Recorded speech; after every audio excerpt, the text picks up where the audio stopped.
Quel pourrait être le point commun entre des faibles capacités digestives, des grandes fatigues après les repas, des reflux gastriques, de l'acidité, des brûlures dans l'estomac et dans tout le tube digestif, un intestin qui est irrité, des flatulences, des ballonnements, une constipation chronique, des crises d'hémorroïdes à répétition, mais aussi des douleurs articulaires, de l'ostéoporose et aussi des soucis au niveau de la peau, de l'eczéma, du psoriasis, une forte sensibilité au frottement, des allergies de contact, des allergies aux cosmétiques, aux lessives, aux savons, aux gels douche, aux shampoings, et aussi des maux de tête à répétition, des céphalées, des migraines, des symptômes d'allergie respiratoire, des rhinites, des rhinopharyngites, des conjonctivites, des crises d'asthme, des sensations d'étouffement, de faible capacité respiratoire. Se sentir tout le temps fatigué, se sentir fatigué y compris au réveil, avoir des insomnies, avoir un sommeil léger, avoir des troubles du rythme cardiaque, faire de la tachycardie. Pour une femme, avoir des règles très abondantes,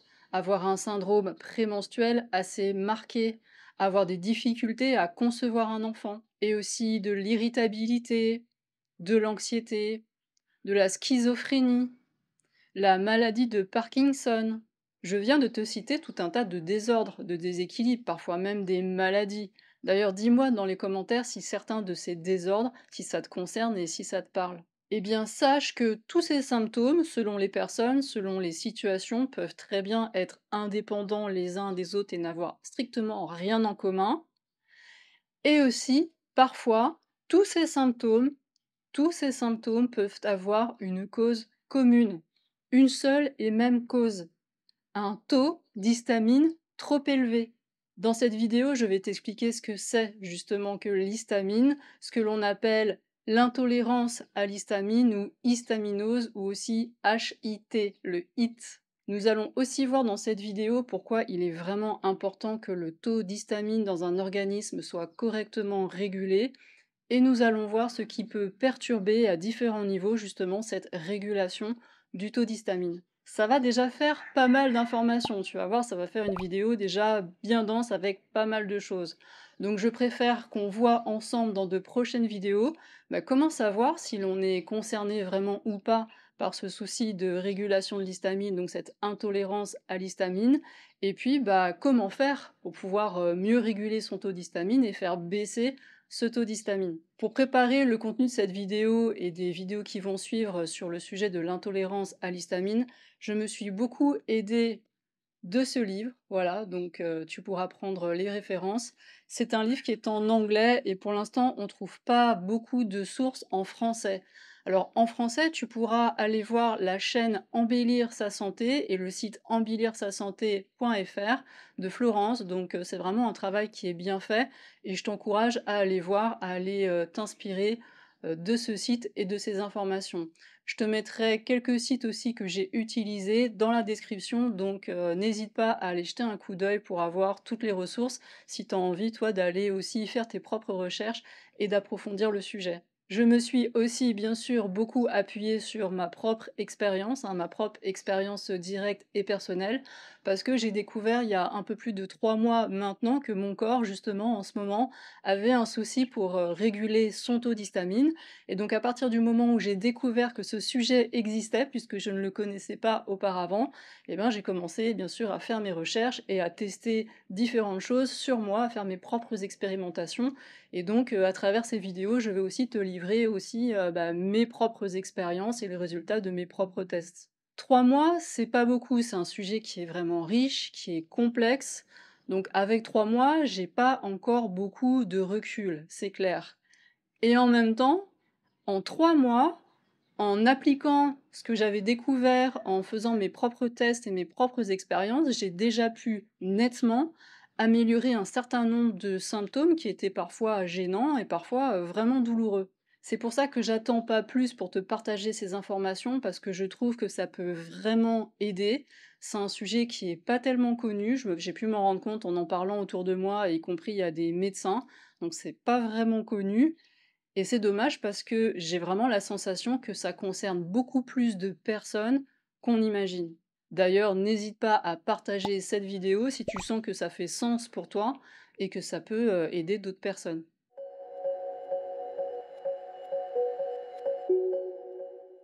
Bonjour, je me présente rapidement au cas où tu découvrirais cette chaîne avec cette vidéo.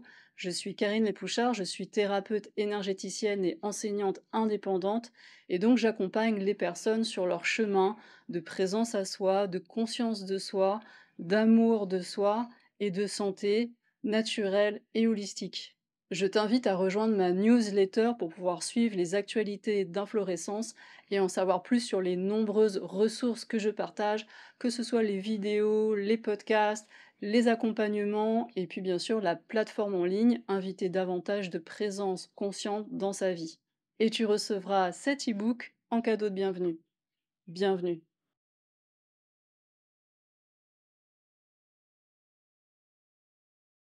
Déjà, première question qu'il est logique de se poser, qu'est-ce que c'est que cette histamine?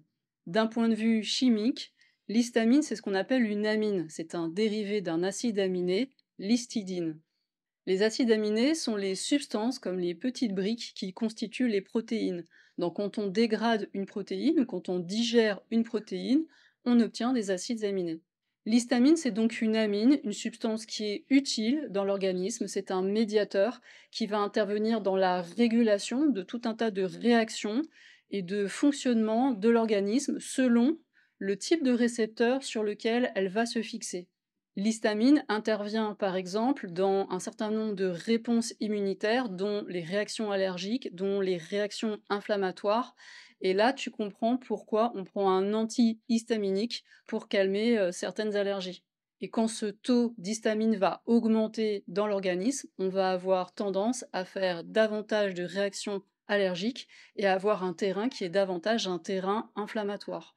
Au niveau de l'estomac, l'histamine va intervenir au niveau de la régulation de la fabrication des sucs gastriques et de l'acide chlorhydrique. Donc là, plus tu as d'histamine, plus tu vas avoir potentiellement des reflux gastriques, des brûlures au niveau de l'estomac et des brûlures au niveau de l'œsophage. Au niveau des intestins et aussi au niveau des bronches, l'histamine va avoir une action pour augmenter la contraction des muscles de la paroi des intestins et de la paroi des bronches. Donc là, au niveau intestinal, on comprend qu'il puisse y avoir un impact au niveau du transit, hein, au niveau de la circulation du transit intestinal. Et au niveau respiratoire, on comprend qu'il peut aussi y avoir cette sensation d'étouffement, de resserrement qui peut aller jusqu'à des crises d'asthme. Il y a aussi des récepteurs à l'histamine au niveau du cœur, et donc une augmentation du taux d'histamine, ça va modifier et perturber la régulation du rythme cardiaque, et ça peut provoquer parfois des crises de tachycardie. Au niveau de la peau, l'histamine est impliquée dans toutes les réactions de prurite, de démangeaison, quand ça picote, quand ça brûle, quand ça gratte. Donc là, tu comprends que plus il va y avoir d'histamine, plus on va avoir tendance à sentir comme ces coups d'aiguille, ces démangeaisons un peu, pourtant il n'y a rien, mais ça démange. Cette capacité à très vite faire une allergie de contact, à ne tolérer aucun cosmétique, produit chimique, industriel, quel qu'il soit, tu vois, ça, c'est lié au fait qu'il y a des récepteurs à l'histamine aussi dans la peau. Il y a aussi des récepteurs à l'histamine dans le cerveau qui vont réguler tout un tas de choses, dont le sommeil. Il y a des récepteurs à l'histamine dans l'utérus, hein, pour les femmes, dans la paroi des vaisseaux sanguins dans l'utérus. Donc là, tu comprends le lien avec l'abondance du flux des règles, avec le syndrome prémenstruel. Enfin, tu vois, il y a des récepteurs à l'histamine dans plein d'endroits du corps qui vont réguler plein de choses. Et là, du coup, tu comprends pourquoi des symptômes, des dérèglements, des maladies qui, a priori, on ne voit pas le lien, n'ont aucun rapport les unes avec les autres, en fait, si, il y a des récepteurs à l'histamine dans tous ces endroits-là et ou qui sont impliqués dans toutes ces fonctions-là. Et du coup, j'imagine que maintenant, tu comprends pourquoi c'est tellement essentiel dans l'organisme que ce taux d'histamine soit correctement régulé. Plus il va y avoir d'histamine qui circule dans les tissus, dans le sang, dans la lymphe d'une personne, plus il va y avoir d'inflammation, de réactions inflammatoires. Et au niveau sensoriel, au niveau de ce qui est perçu, c'est chaud, c'est rouge, ça gratte, ça brûle, ça fait mal, ça gonfle. Et d'un point de vue symbolique, d'un point de vue informationnel, parce que je trouve que c'est toujours intéressant d'avoir une approche la plus holistique possible, c'est intéressant d'aller regarder en face cette inflammation, tout ce feu, toute cette réaction hein, parce que tout ce feu, cette réaction inflammatoire, c'est un combat, c'est une réaction. Il y a une très forte sensibilité, il y a comme une guerre permanente. Donc ça peut faire aussi de jolis fils, d'introspection à aller tirer pour aller regarder, mais comment ça se fait? Qu'est-ce qui se passe pour que je sois tellement en réaction tout le temps par rapport à des choses qui, chez la plupart des gens, ne déclenchent pas tout ce feu et toute cette inflammation? Donc qu'est-ce qui se passe pour moi aussi au niveau intérieur et au niveau informationnel?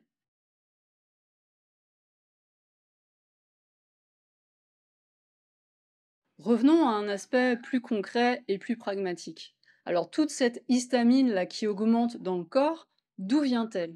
L'histamine a essentiellement deux sources. Elle peut être soit endogène, donc c'est le corps qui la fabrique, et elle peut aussi être exogène. Certains aliments, par exemple, contiennent pas mal d'histamine. En ce qui concerne l'histamine qui est dans le corps, qu'elle soit endogène ou qu'elle vienne de l'extérieur, l'histamine qui pose problème, en quelque sorte, c'est l'histamine qui circule, qui se trouve donc en libre circulation dans le sang, dans la lymphe, dans les tissus. L'histamine peut aussi être stockée dans les cellules qu'on appelle les mastocytes. Ce sont des globules blancs, hein, des cellules du système immunitaire. Mais l'histamine, quand elle est stockée dans les mastocytes, ne pose pas de problème. Par contre, parfois, certains aliments ou certaines substances vont déclencher une libération de l'histamine qui est dans les mastocytes. Du coup, cette histamine devient circulante et là, ça va augmenter le taux global d'histamine et là, on va commencer peut-être à avoir des symptômes. Alors, ce qui n'est pas évident avec l'histamine, c'est que l'histamine n'a pas d'odeur, n'a pas de couleur, n'a pas de goût particulier.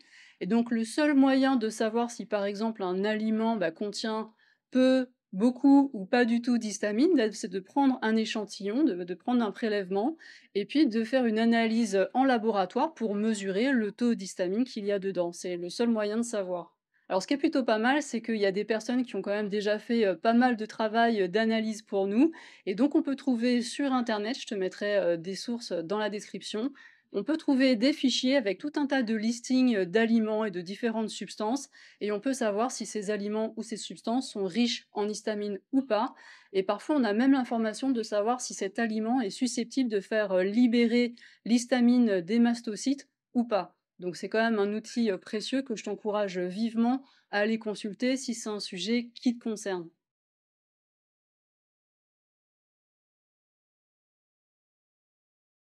Voyons maintenant comment le corps régule-t-il normalement son taux d'histamine circulante. Eh bien normalement, dans le corps, il y a des enzymes, des substances dont c'est le rôle justement de dégrader cette histamine pour qu'elle reste à un niveau qui est correct. Deux enzymes qu'on retrouve pas mal dans les publications, il y a la DAO, la diamine oxydase, et il y a aussi la HNMT, l'histamine N-méthyltransférase.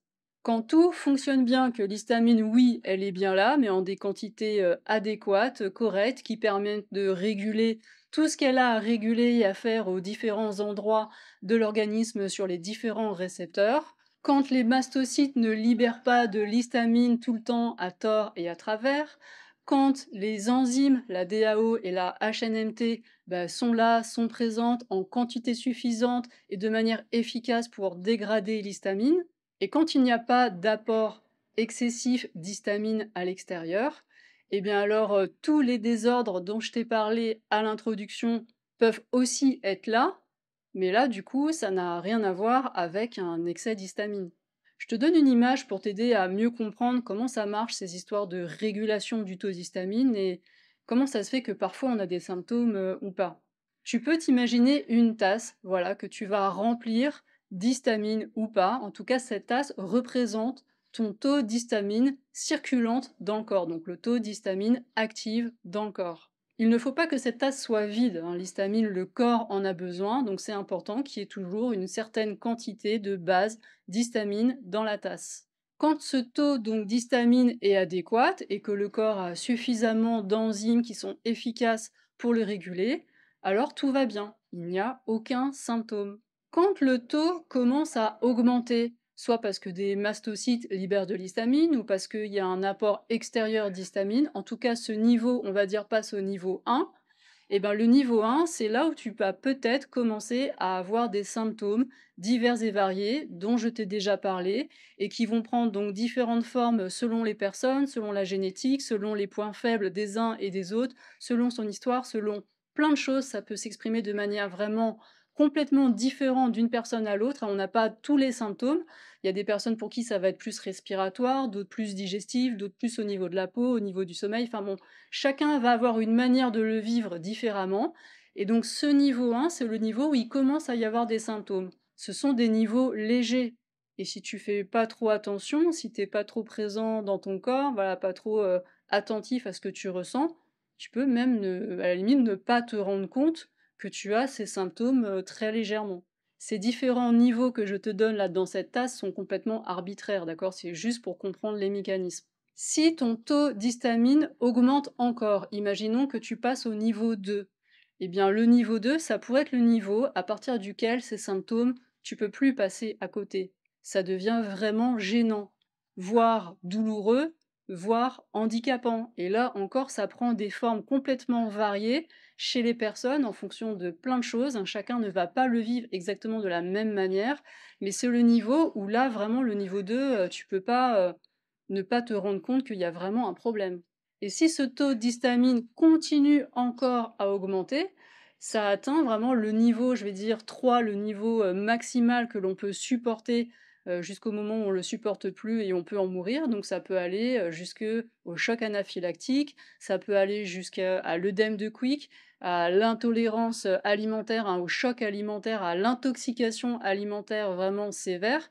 Et là, effectivement, oui, on peut en mourir aussi. Ce que je trouve intéressant avec ce modèle de la tasse, c'est que ça permet vraiment de mieux comprendre pourquoi c'est si difficile de repérer qu'on a un problème avec cette régulation de l'histamine. Parce que tant qu'on reste dans une logique de est-ce que je tolère cet aliment? Est-ce que je digère bien cet aliment? Est-ce que cet aliment est bon pour moi ou pas? Et qu'on reste juste dans cette logique-là, eh ben on s'en sort pas. On comprend rien.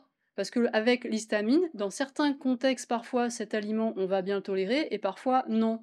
Parce que c'est une question de ton niveau d'histamine dans ta tasse. Imaginons que tu es au niveau 1, mais un petit niveau 1. Voilà, tu viens juste de franchir le niveau 1, tu es au début du niveau 1, donc tu commences à avoir des symptômes. Et puis bah là, tu testes un aliment pour savoir si tu le tolères bien, si tu le digères bien ou pas. Imaginons les bananes, ou les avocats, ou les amandes. Ce sont des aliments qui sont riches en histamine, tu vois. Donc imagine, tu testes les bananes, tu prends ta banane, et puis bah, comme tu es juste au début du niveau 1, bon bah finalement tu as encore de la marge et tu vas rester au niveau 1. Donc peut-être que ta banane, ça va pas t'apporter plus de symptômes que ça, tu en avais déjà un petit peu, ça change pas grand-chose, tu vas dire bon bah c'est bon, la banane ça passe. Et puis imaginons, tu refais le test une autre fois, où tu étais vers la fin du niveau 1, donc tu avais toujours ces mêmes symptômes, mais tu étais dans ton niveau 1. Et puis là, juste la banane, c'est un peu la goutte d'eau, tu vois, qui fait déborder le vase, et tu passes au niveau 2. Et là, ça devient flagrant. Et là, tu te dis, waouh, ah ouais, la banane, je le tolère pas, je la digère pas, c'est pas possible. Et pourtant, c'était la même banane que tu avais bien tolérée la fois d'avant. Et là, tu peux être juste perdu, complètement perdu si t'as pas ce modèle de taux d'histamine.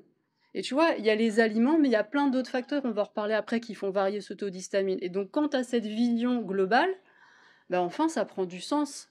Enfin, ça devient logique. Parce que tu ne vois plus les choses de manière ponctuelle, mais de manière globale. Et ça change, mais beaucoup de choses. Je te fais une remarque au passage, mais je reviendrai plus tard dans la vidéo, comment savoir si on est vraiment concerné par ce problème de d'histamine ou pas. Mais si tu veux savoir si tu as beaucoup d'histamine ou pas circulante dans ton organisme, tu peux faire effectivement une prise de sang. Tu peux mesurer combien tu as d'histamine dans le sang. C'est intéressant d'avoir l'information parce que si le taux est vraiment élevé alors que tu n'as pas fait de choc anaphylactique, enfin, tu vois que tu n'es pas dans une situation allergique particulière, bon bah déjà ça peut te mettre la puce à l'oreille qu'effectivement il y a un souci. Mais attention, c'est quand même des résultats à prendre avec précaution. Tu peux avoir des taux d'histamine, comme tu viens de le comprendre avec ce modèle de la tasse, qui n'arrêtent pas de varier. Et donc, si tu as une prise de sang qui te montre que tu as un taux qui est bas d'histamine, ça ne veut pas forcément dire que c'est OK et que tu régules bien ton histamine. Tu peux être très bien à un moment où le taux est bas, mais jusqu'à la fois prochaine où ça va réaugmenter parce que t'auras pas su, enfin ton corps aura pas su le réguler correctement. Donc tu vois, ces histoires d'analyse de sang sur une quantité d'histamine dans le sang, c'est quand même à prendre avec précaution. Ça peut être intéressant, mais à prendre avec précaution. Sache que tu peux aussi faire des analyses de sang pour doser la quantité de DAO, hein, la diamine oxydase, cette enzyme qui régule et qui dégrade l'histamine. Tu peux faire des dosages de DAO en laboratoire aussi. C'est intéressant parce que si vraiment ton taux de DAO est complètement dans les choux, hein, vraiment très très faible, ça peut donner une indication, ça peut mettre la puce à l'oreille qu'il y a un souci avec cette enzyme-là. Mais tu peux très bien avoir un taux de DAO qui est tout à fait correct dans les normes, voire important, mais avoir une forme de DAO qui ne fonctionne pas bien, qui n'est pas efficace. Et ça, bah, tu ne pourras pas le dépister juste avec une prise de sang. Et si par exemple tes symptômes se trouvent davantage au niveau des intestins ou au niveau digestif, puisqu'on a pas mal de DAO normalement qui est fabriqué au niveau de la paroi intestinale, par exemple, bah, la prise de sang, elle n'est pas prise au niveau intestinal, c'est la prise de sang globale de ce qui circule dans ton corps. Donc le taux de DAO que tu as globalement, ça va pas forcément être le reflet de l'état des intestins. Tu peux très bien avoir tes intestins qui sont dans un certain état qui fait que ta DAO, à cet endroit-là, elle n'est pas libérée en suffisamment grande quantité ou qu'elle ne peut pas être efficace.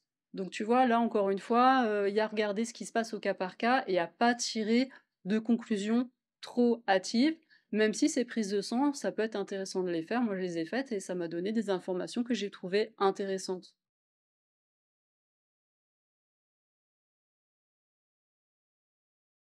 Regardons maintenant quels sont les différents facteurs qui peuvent perturber la régulation du taux d'histamine circulant dans le corps.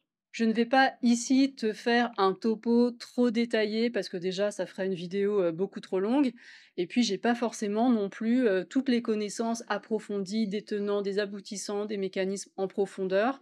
Donc je te laisse faire tes propres recherches. Je te mets des sources que j'ai utilisées, comme je te le disais, bah, dans la description, donc va voir la description et puis bah, fais tes propres recherches. Un premier facteur qui peut expliquer qu'il y a une perturbation comme ça de cette régulation de la quantité d'histamine dans le corps, c'est un facteur tout simplement génétique. Les gènes qui permettent de fabriquer ces enzymes, par exemple la DAO, la HNMT ou d'autres substances qui permettent de réguler ce taux d'histamine dans le corps, eh bien ce gène peuvent ne pas beaucoup s'exprimer, c'est-à-dire ne pas faire en grande quantité ces substances qu'ils devraient fabriquer, ou ils peuvent être altérés, ces gènes, c'est-à-dire fabriquer les substances, mais des substances qui sont inactives ou qui ne fonctionnent pas à leur plein potentiel, qui ne fonctionnent pas suffisamment bien. Ça veut dire que certaines personnes naissent dès le départ avec ce souci de régulation de l'histamine. Et on a cru pendant longtemps que quand c'était génétique, bah, ça voulait dire que c'était là dès le départ et qu'après, ben, c'était foutu. Et heureusement qu'après, on a découvert qu'il y avait l'épigénétique. Qu'est-ce que c'est que l'épigénétique? C'est apprendre et prendre conscience que les gènes, leur expression, leur régulation, leur modulation, ben, est influencée par l'environnement et par ce qu'on vit. Donc parfois, il y a des gènes qui vont se mettre à dysfonctionner au cours d'une vie alors qu'au départ, ça fonctionnait bien. Et aussi, on peut récupérer des gènes qui vont mieux fonctionner au cours de sa vie parce qu'on change des choses dans son environnement ou dans son mode de vie ou dans son état intérieur. Donc ça aussi, ça existe et ça s'appelle l'épigénétique. Il semblerait qu'il existe des tests génétiques pour savoir quelle version du gène de la DAO, par exemple, on porte, mais a priori, d'après ce que j'ai vu, il semblerait que ce soit pas tout à fait légal de faire des tests génétiques en France. Enfin, c'est ce que j'ai vu. J'ai pas trop creusé cette question-là. Si toi tu en sais plus sur ce sujet, n'hésite pas à laisser les informations dans les commentaires. Autre facteur qui va beaucoup jouer sur la régulation de l'histamine, c'est l'alimentation. Certains aliments contiennent de l'histamine en petite quantité. Certains aliments ne contiennent quasiment pas d'histamine, d'autres en contiennent un peu et d'autres en contiennent beaucoup. Et d'autres aliments ne contiennent pas forcément d'histamine, mais vont contenir des substances qui vont faire que les mastocytes, hein, nos globules blancs, vont eux libérer l'histamine endogène qui était stockée dans les cellules. Et il y a des aliments qui contiennent beaucoup d'histamine et en plus qui font libérer celle des mastocytes. Donc là, je te renvoie au fichier dont je t'ai mis les liens en description si tu veux en savoir plus. L'alimentation, c'est aussi possiblement nos intolérances alimentaires et nos allergies alimentaires. Alors, On peut faire la différence entre intolérance et allergie alimentaire, même si c'est assez flou. Quand on commence à gratter et à creuser un peu, on se rend compte que c'est assez confus, cette histoire-là. On trouve parfois dans certaines sources que la différence entre intolérance et allergie, c'est que intolérance, eh bien, l'aliment, on n'arrive pas à le digérer, il va provoquer des désordres, des inconforts, des désagréments dans le corps, mais sans que ça passe par une réaction allergique, sans que ça passe par une réaction du système immunitaire. Une allergie alimentaire, c'est quand on mange un aliment et que ça déclenche une réponse immunitaire dans le corps, c'est-à-dire une augmentation de nos taux d'anticorps par rapport à des substances qui sont dans cet aliment. Donc, qui dit réponse immunitaire, qui dit anticorps, dit augmentation de l'histamine. Donc là, effectivement, quand on a une allergie alimentaire, là, c'est sûr que ça va faire grimper en flèche nos taux d'histamine. Mais quand on a des intolérances alimentaires, c'est-à-dire des désagréments qui sont pas liés au système immunitaire, eh ben ça peut aussi faire augmenter nos taux d'histamine. Donc là, attention de manière générale à tout ce que tu ne supportes pas, tout ce que tu digères pas bien, eh ben c'est susceptible de faire grimper ton taux d'histamine. Et j'en arrive à un troisième facteur qui va perturber notre taux d'histamine, bah, c'est tout ce qui concerne nos allergies en général, hein, pas seulement alimentaires, nos allergies au pollen, à la poussière, aux acariens, à la lessive, au savon, à toute substance potentiellement qui est dans notre environnement. Bah, toute réaction allergique, comme je te le disais, fait grimper le taux d'histamine. Autre facteur qui va jouer dans la régulation de notre taux d'histamine, ça se passe dans nos intestins, il s'agit de notre flore intestinale. On appelle ça une dysbiose intestinale, c'est-à-dire quand on n'a pas les bonnes bactéries dans nos intestins. Ça peut se tester aussi, hein. On peut faire des analyses de sel et voir un petit peu où on en est avec sa flore intestinale. Ça peut se réguler avec des probiotiques, mais alors là, attention aux souches bactériennes que tu vas choisir et attention aux aliments. Si tu choisis des aliments probiotiques qui sont des aliments fermentés, la plupart des aliments fermentés sont très riches en histamine. Donc là, il faut être assez vigilant et assez précis sur ce qu'on fait avec les probiotiques. C'est typiquement le genre de sujet qui nécessite des recherches plus approfondies. Je te mettrai un lien dans la description vers un site qui liste comme ça des souches de probiotiques qui peut être intéressant d'ajouter pendant un temps, faire une cure de 2 mois, 3 mois dans son alimentation pour aider cette flore bactérienne à se remettre en place. Autre facteur qui peut contribuer à la dérégulation de ton taux d'histamine, c'est de manquer de certaines vitamines et ou de certains minéraux. Je dis bien manque, j'ai pas utilisé le terme de carence, on pourrait dire oui, bah carence et manque c'est la même chose. Alors pourquoi je te fais une différence ici? Si tu fais une analyse par exemple de ton taux de vitamine D3, tu vas recevoir ta feuille avec ton taux, ta quantité de vitamine D3. Et à côté, il va y avoir un intervalle. Et donc l'idée, ça va être que ton taux de vitamine D3 soit comprise dans cet intervalle. Si tu es en dessous d'un point de vue médical, alors là, on parlera effectivement de carence. Si tu es au-dessus, il y aura un excès de vitamine D3, et c'est pas du tout une bonne idée d'ailleurs d'être en excès de vitamine D3, il peut aussi y avoir des désagréments. Donc c'est intéressant de savoir où tu en es, hein, avant de complémenter quoi que ce soit. Enfin, quoi que ce soit, ça dépend. Il y a des choses qu'on peut complémenter et d'autres où c'est mieux de voir d'abord où on en est, mais bon, je vais pas rentrer dans les détails.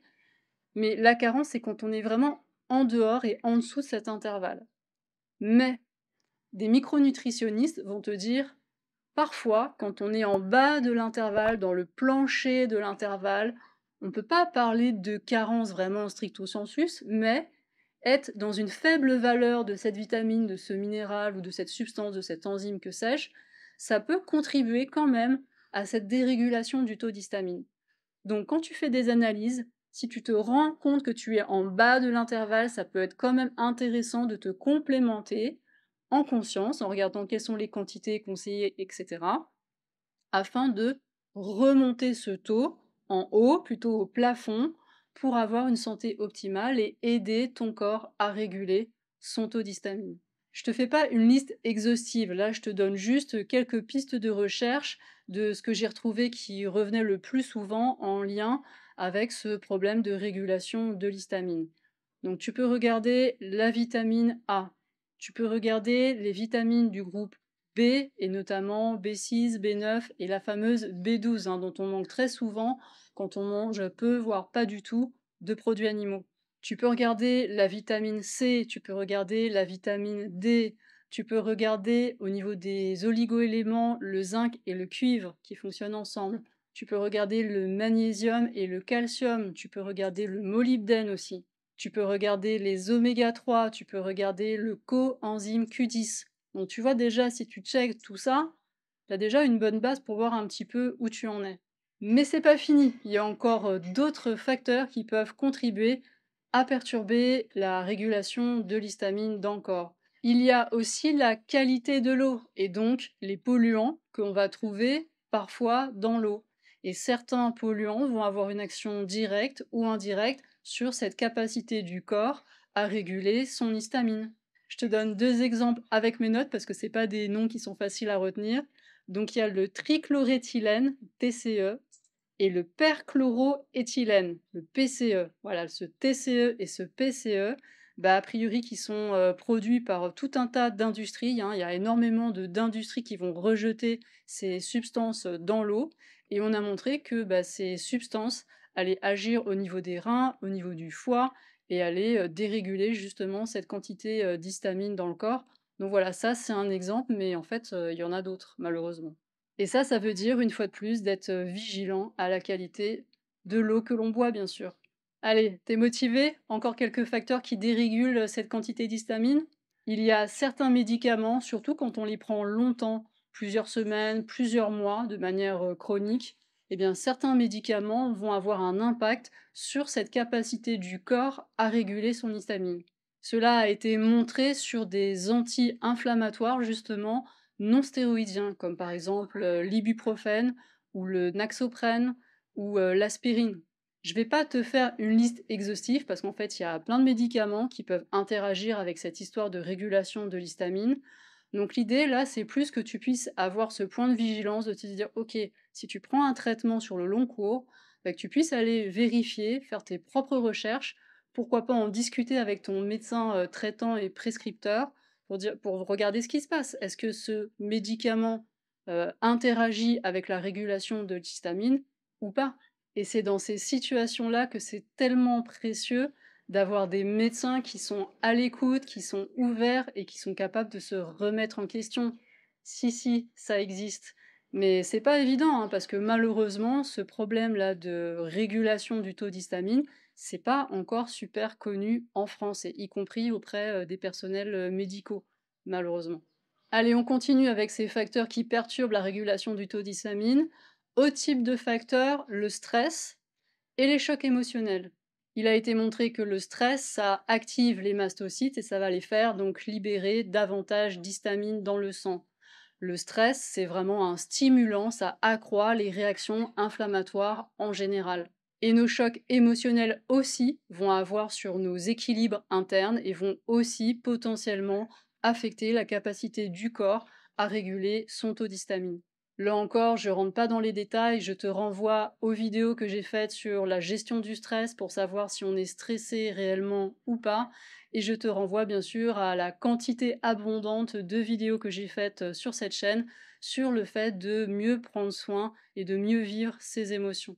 Allez, on arrive bientôt au bout. Autre facteur qui intervient dans la régulation de cette histamine, eh bien la qualité et la santé de notre thyroïde et aussi la santé de nos glandes surrénales. Nos glandes surrénales, ce sont des petites capsules là qui se trouvent juste au-dessus des reins et qui vont, entre autres choses, justement, sécréter l'adrénaline, le cortisol, qui sont, tiens, comme par hasard, les hormones du stress.